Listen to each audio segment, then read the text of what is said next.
नको once more नको, एकदा झाले तेवढं बस. एकदा बोल्या उठना काफी आहे, जिसको समझना है उसको समजा.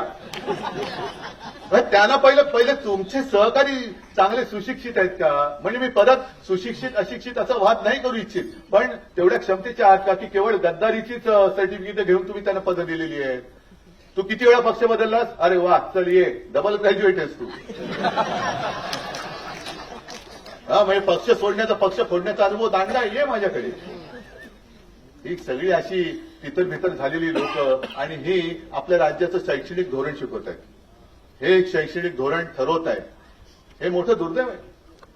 माझं तर मत असं आहे की मराठीसाठी आणि महाराष्ट्राच्या हितासाठी अगदी किरकोळ भांडणं, तुम्ही बाहेर गेल्यानंतर बातम्या वाचल्यानंतर कळेल मी किरकोळ भांडणाचा संदर्भ काय आहे.